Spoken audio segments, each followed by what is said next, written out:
What's going on, YouTube family? Welcome back to rebirthedu.com. I'm your host, Kendrick, aka Oso the Great, back again with the 7 habits of highly effective people. So we're on habit 2. This habit is called begin with the end in mind. Okay, this is the second habit. Okay, first one is being proactive. We talked all about that. If you haven't checked that out, check that video out.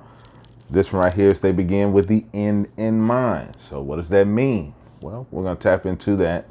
First things first, hit like, hit subscribe, all that jazz. Help out with the algorithm, help out the channel, share it with your friends. And if you rock with me, man, rock with me, right? So let's move. It's been a really long day. It's been a fantastic day. Just went and changed the locks on the house. We bought a house yesterday, closed on it yesterday. So that's dope, right? So that's cool, ripping and running. And we out here bowling, we out here socializing, we having a good time, you know.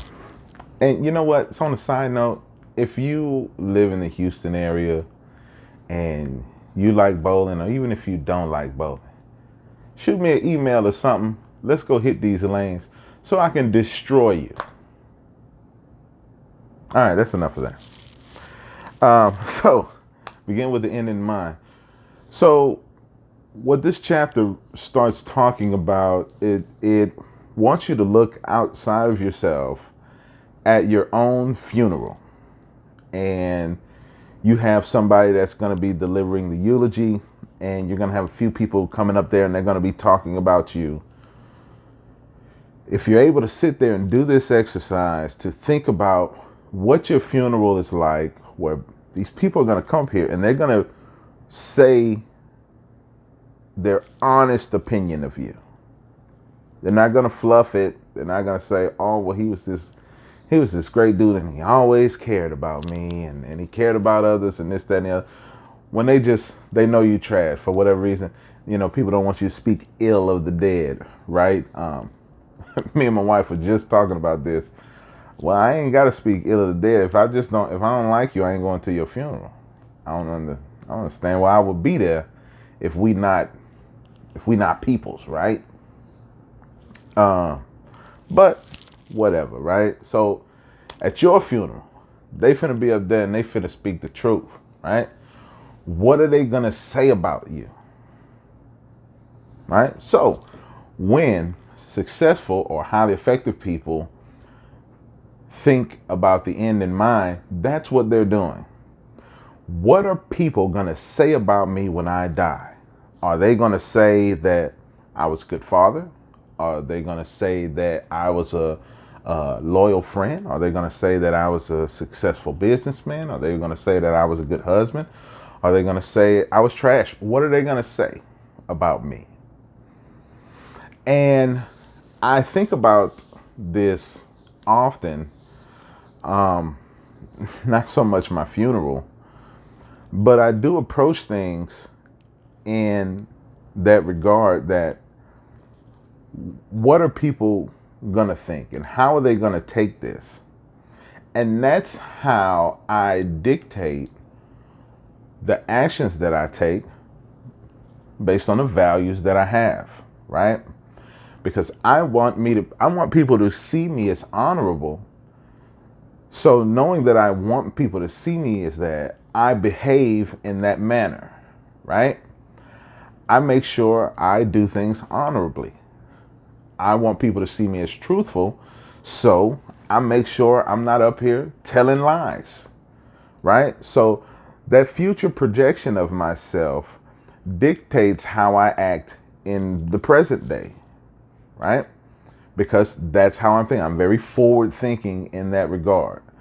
I want people to be able to say that, hey, Kendrick was a phenomenal husband that constantly, even though he wasn't perfect, he constantly worked at being better. This is a cool part about it.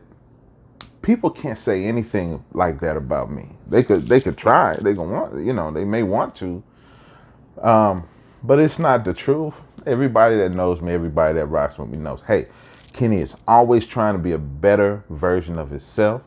Kenny is always out here trying to grind and make things. But Kenny is trying to be the man that he wants his daughter to marry, the type of man. He wants to give an example of what it is to be a man and to strive to be better and to be a leader and a protector and a provider of his family.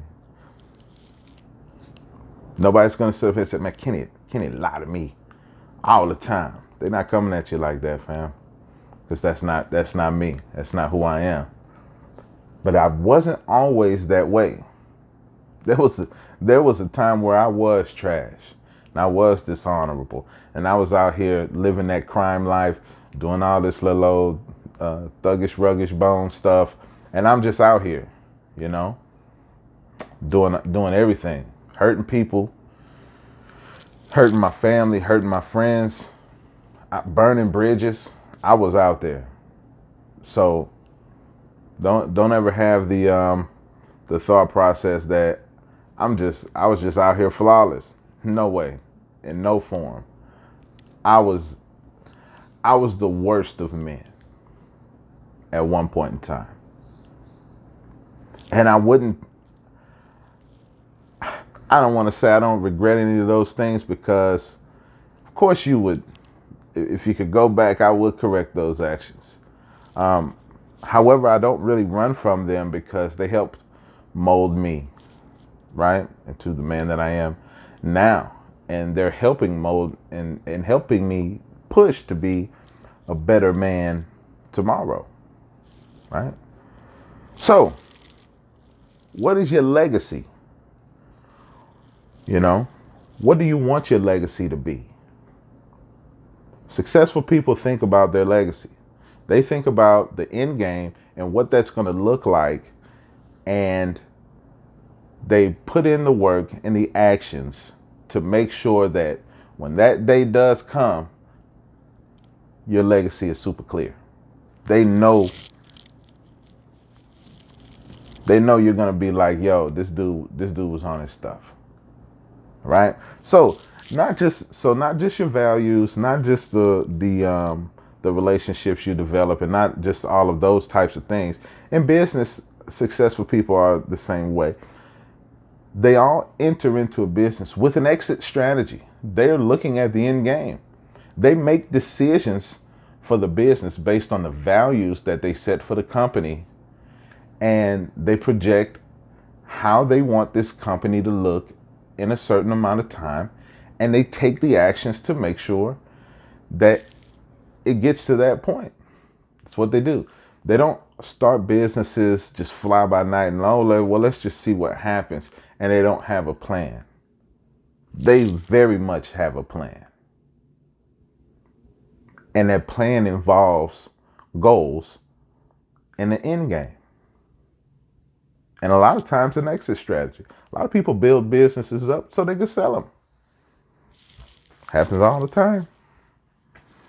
So, this chapter, whenever you get the book, it's extremely long, but that's because they give a lot of examples of different things. I didn't want to tap into those examples. I want you to check that out yourself.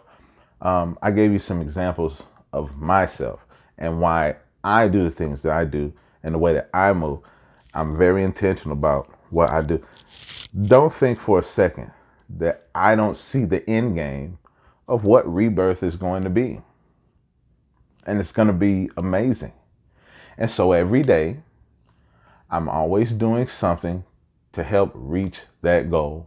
And I'm taking little bitty steps at a time, but we're taking them in the right direction. Okay? So, as always, if you want to chit chat about it, leave a comment below or hit me up directly, man. Go to rebirth-edu.com. Hit the little contact me thing. Shoot me an email or text me. I'm available. I'm out here. Right? So even though if I don't respond quick, it's probably because I'm out here getting the work in, but I'm gonna hit you up for sure. All right? So, and don't forget what I said about this bowling. I ain't playing with y'all. I ain't playing with none of y'all. Everybody can get smoked. All y'all. And your mama. And your daddy too. All y'all, your whole family.